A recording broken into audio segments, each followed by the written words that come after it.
Animal training is the analysis of an animal's behaviour and using a stimulus such as the environment, inanimate objects, or food to modify the behaviour of the animal through acquired knowledge. Animal training is used for animals such as assistance dogs, animals in research, entertainment animals, working animals, and domestic animals. This teaches them desired behaviours and therefore preventing them from reacting on innate instinct. Many different training techniques can be used depending on the animals being trained. One method is operant conditioning. Operant conditioning was first studied by Edward L. Thorndike and later made famous by the work of B.F. Skinner. Skinner believed that organisms are doing what they do naturally until they accidentally encounter a stimulus that creates conditioning, which results in a change in behavior. To test this, he placed a rat inside an operant conditioning chamber, which later became known as the Skinner box. Among other things, inside the box was a lever that would release food when pressed. Conditioning happens in a three-term contingency, today known as the ABCs of behavior. A stands for antecedent. The rat accidentally hits the lever that triggers the release of food. B stands for behavior and refers to the response. The rat keeps pressing the lever. C stands for consequence. Food keeps coming out. The strength of the response to the conditioning depends on the schedule of reinforcement. If there is always food after pressing, the rat behaves predictably. If the food is released randomly, the rat behaves erratically like an addict. Skinner believed that the best way to understand behaviour was to look at the causes of an action and its consequence. The Skinner box allowed him to record an animal's behaviour, and the animal can be rewarded or punished for engaging in certain behaviours, such as lever pressing for rats or key pecking for pigeons. He found that behaviour that is followed by pleasant consequences is likely to be repeated. This is called positive and negative reinforcement. Positive reinforcement increases the desired behaviour response by producing a desired consequence. For example, telling your dog a command and giving them a treat when they show that desired behaviour. Negative reinforcement is where something unwanted or unpleasant is taken away in response to a stimulus. For example, adding pressure to a dog's hindquarters and removing that pressure once the dog sits. Both methods increase the desired behaviour. Skinner also found that behaviour followed by unpleasant consequences is less likely to be repeated. This is called positive and negative punishment. Positive punishment is the adding of an adversive consequence after an undesired behaviour is shown. For example, pulling on a dog's lead if it does not heel. Negative punishment is taking a desirable object away when an unwanted behaviour is shown. For example, taking a toy away. Both methods decrease unwanted behaviour. Another training technique is classical conditioning. This is an involuntary response to a stimulus through associated learning, discovered by Pavlov. The most famous work in classical conditioning was done by Ivan Pavlov in the 1890s. During this time, Pavlov did a lot of research around the digestive processes of dogs. One day during his research, Pavlov noticed that the dogs began to salivate in the presence of the technician who normally fed them. He wondered if the technician was a trigger that stimulated a response associated with food. Pavlov then began to experiment with dogs. The first step of classical conditioning is requiring a naturally occurring stimulus which is unconditioned, that will automatically cause an unconditioned response. For example, the dog salivating at the sight of food. A neutral stimulus is also needed, for example, a bell. The second part of classical conditioning is pairing the neutral stimulus with the unconditioned stimulus. For this, Pavlov rang the bell when food was presented. The bell then becomes the conditioned stimulus, and the dog salivating then becomes the conditioned response. Pavlov showed that when a bell was sounded each time the dog was fed, the dog learned to associate the sound with the presentation of the food. This training technique can be used for clicker training. Presenting a treat at the sound of a click creates a positive association with the clicker when teaching an animal a new behaviour. Using positive reinforcement, I will train my beagle, Stanley, how to close doors in the house. Since the 16th century, beagles have been used as hunting animals, hunting rabbits and small prey. They were also used as gun dogs. This means that they have a natural instinct to hunt and very sensitive noses. Beagles are also known to be quite unruly and defiant due to their strong-willed nature, making them notoriously difficult to train. So in order to keep their attention, you have to make the training fun. Luckily, Stanley has been to training classes since he was a puppy, which makes him better behaved than your average beagle. Due to his past training experiences, I have learned that he's very food orientated, so I will use food as his primary reinforcer. Due to him being a little bit overweight, I will switch between his regular food and carrot as a healthier option, so he does not lose interest in what I'm feeding him. Another object I will be using is post-it notes as a stimulus. Stanley has a short attention span if food is not presented in front of them. For this reason, I will not be using clicker training as I feel like extinction may occur. Through classical conditioning, extinction can happen where a conditioned reflex gradually disappears due to a conditioned stimulus occurring repeatedly without the unconditioned stimulus. I believe that my training will be more successful just using operant conditioning with positive reinforcement. Due to Stanley being my pet, no habituation or PPE is needed. However, if I were to train a dog I am unfamiliar with, I would make sure the dog becomes habituated to me to prevent them from getting stressed and to reduce the risk of aggression. I would also wear gloves to prevent me from getting scratched and suitable protective clothing. The first step in my training was to get Stanley to associate touching his nose on the post-it note with a treat. I did this by rewarding him every time he sniffed or showed any interest in the post-it note.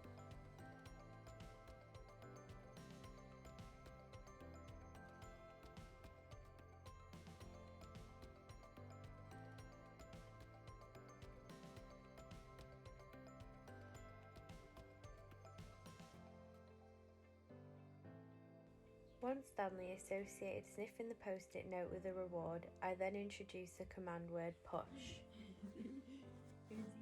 Push! Push! Good boy! Push! Push! Push! Good boy! Push! Good boy!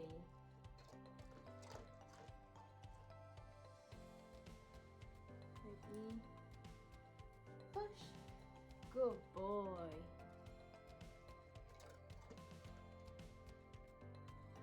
Ready? Push! Good boy! Once I was confident that he was familiar with the word push, I then stepped further away from him to see if he would come to me. Push! Good boy!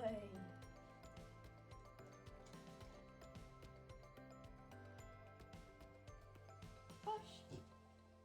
Good boy!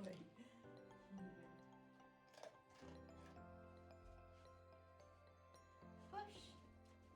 Good boy!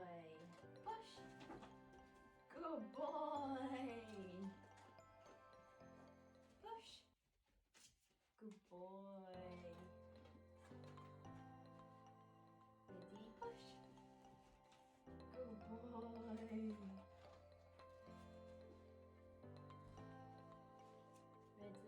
Push! Good boy! Good boy! I then put the post-it note on the door and commanded push, rewarding him once his nose touched the post-it note. Ready? Push! Good boy! Push! Push! Push!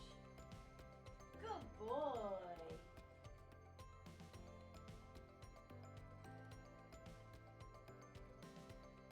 He then started to use his paw instead of his nose, so I decided to take the note off the door and go back to getting him to just put his nose on the post-it note.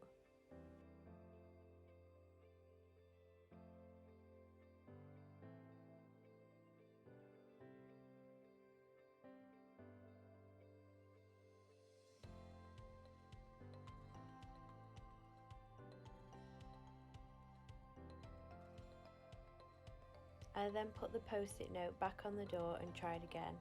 This time it was more successful. Push. Good boy.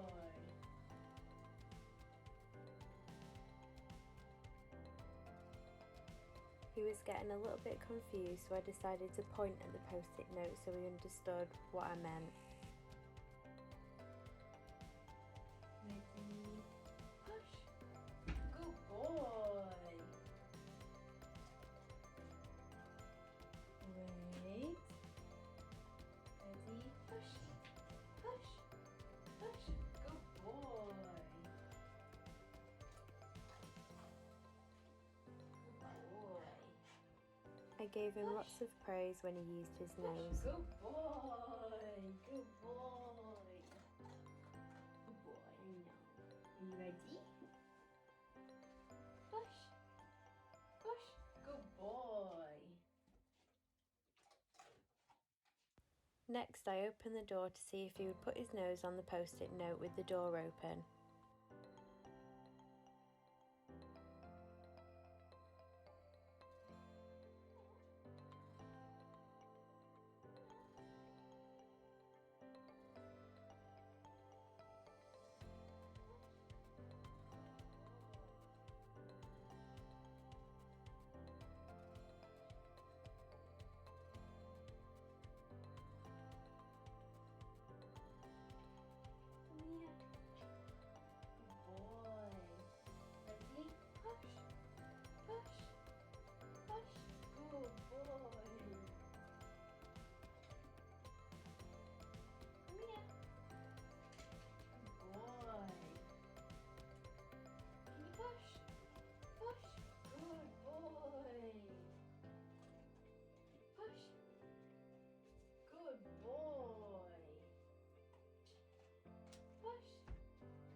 I then walked out the room with him and then walked back in to see if he would shut the door behind him.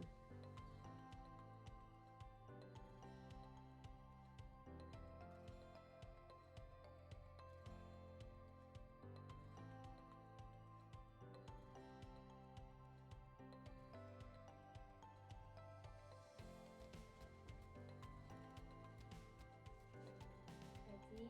Push. Good boy.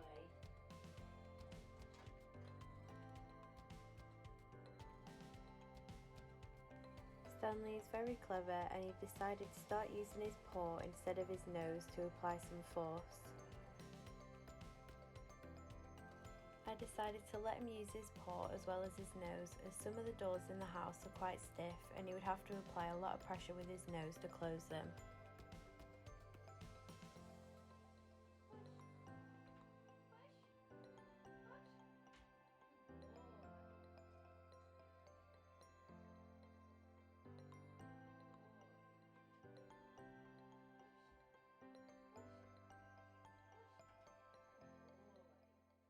Once I was confident he had associated the word push with touching his nose or paw to the post-it note, I removed the post-it note from the door, rewarding him every time he touched his nose or paw to the door and giving him extra praise when he pushed the door shut.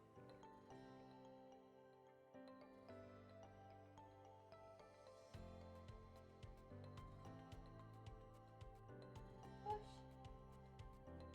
Push. Push. Then push. Push. Good boy. Push. Push. Good boy. Good boy.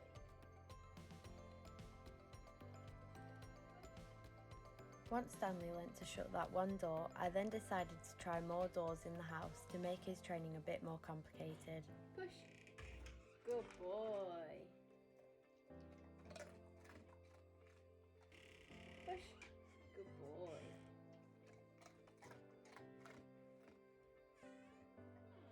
Ready? Push. Push. Good boy. Push. Good boy.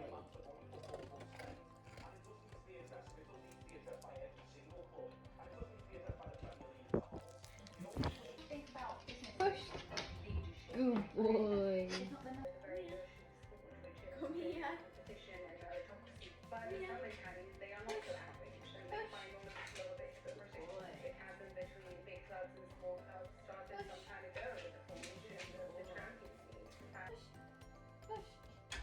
Good boy.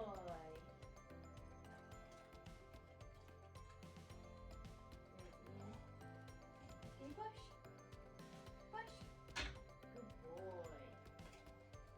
With a bit of practice, he gradually started to push the door a little bit harder. Push. Push. Good boy.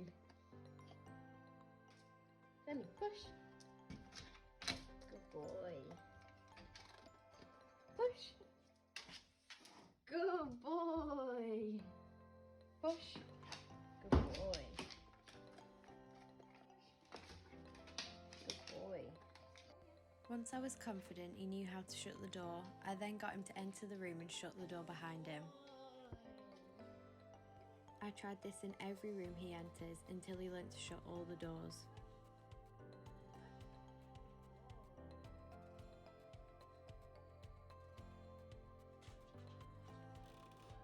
Push. Push. Push. Push. Good boy.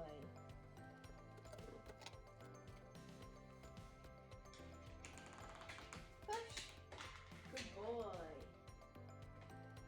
Push. Push. Push. Good boy. Beagles are ranked quite low on intelligence due to them having different motivators to other dogs. They tend to take 80 to 100 repetitions to learn a command and do not always obey. This is because they were bred to hunt due to them being one of the best scent hounds, while other breeds such as collies and retrievers were bred to follow commands. Beagles have a strong sense of smell. The beagle's nose is so perceptive at differentiating between scents, it can actually be trained to recognize as many as 50 different smells. Because of this, beagles are commonly used in security and law enforcement to track prohibited or illegal materials, such as drugs or explosives, at crime scenes and airports. Because of their stupendous talent at picking up a scent and following it, they're also known as scent hounds. This means that when training a beagle, it is better to utilise their sense of smell and use food as their motivator, otherwise they have a tendency to get distracted and misbehave. However, Stanley is very intelligent for a beagle and successfully learnt to close the door quite quickly. I also found that he got quite bored and fed up during the learning process, so once he had learnt to close the door, I then decided to teach him to clean his feet on a towel, as I thought he would find this more fun. The method I used required him to use his sense of smell, allowing him to use innate instinct to making the training process more entertaining for him. For this, I just used a small amount of his regular dog food. First, I got one of his towels and laid it by the front door and put a treat under it. As Stanley already knew the command "find it," I told him to find the treat under the towel. Every time he pulled the towel, I rewarded him with some food.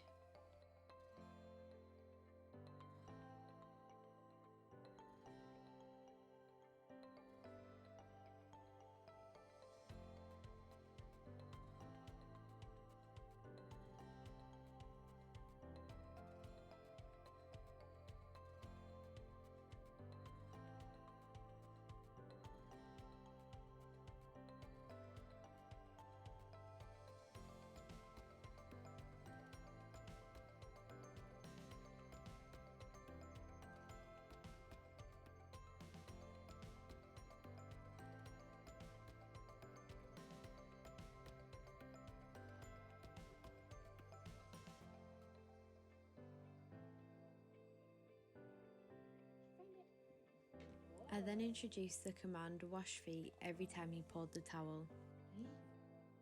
Okay, wash feet. Wash feet. Good boy. Ready? Wash feet. Good boy. Wash your feet. Good boy. Wash your feet. Good boy. Wash your feet. Good boy.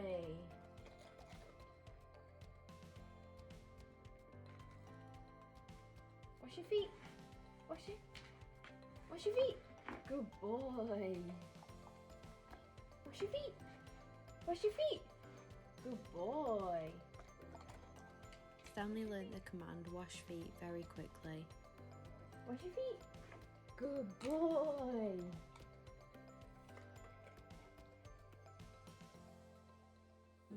Wash your feet. Wash your feet. Good boy. I then got him to wipe his feet in different areas of the house and on different towels to make sure he understood the command.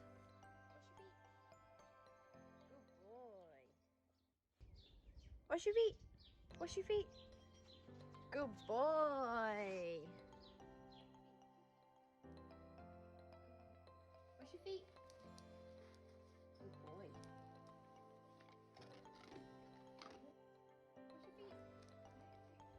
Wash your feet. Wash your feet. Wash your feet. Wash your feet. Good boy. Wash your feet. Good boy. As Stanley has had a lot of training in the past, it was important that I taught him something new to make the training more fun and to keep his attention on the task. This kept his mind active and added enrichment, making the training project more successful. To meet his welfare needs, I made sure to keep the training sessions to a maximum of 10 minutes. This helped to reduce stress as Stanley gets quite excited and impatient when food is presented in front of him. This also prevented him from being fed too much in each training session. Although I could not get Stanley to close the door with his nose, I still believe this training project was successful as Stanley successfully learnt to close the door in his own way, and I also managed to teach him to wipe his feet as well. If I was to do this differently, I would teach him using clicker training to minimise the amount of food he is eating during the training sessions. Clicker training is a system of teaching that uses positive reinforcement in combination with an event marker. They are used to mark when a desired behaviour is performed. Clickers are secondary reinforcers. They acquire their ability to reinforce through learning. This is done using a primary reinforcer, for example food.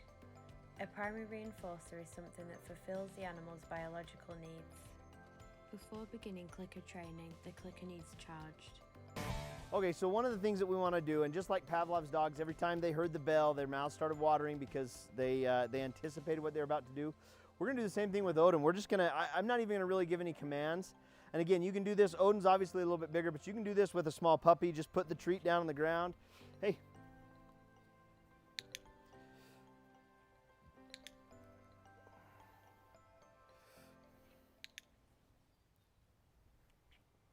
And the idea is you just want him to associate this noise with treats.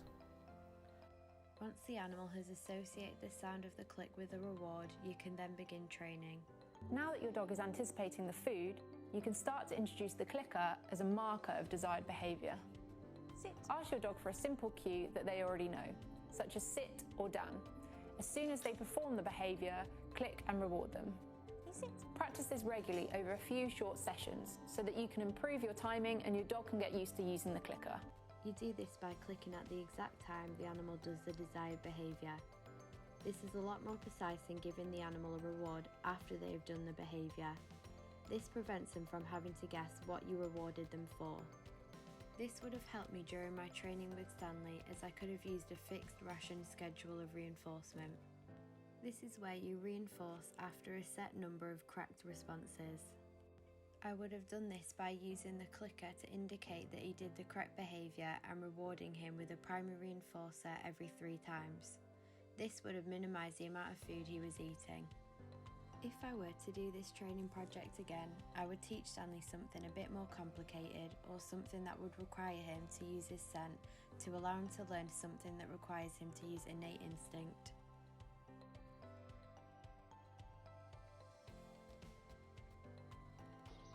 Wash your feet. Wash your feet. Wash your feet. No. Stand.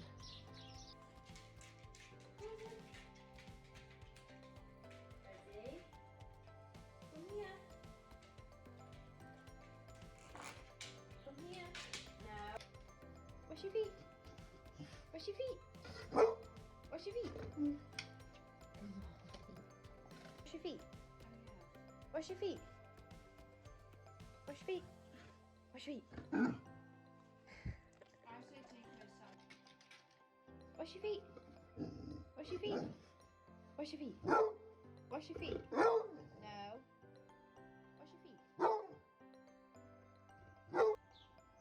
Wash your feet. Wash your feet. Wash your feet. Stan.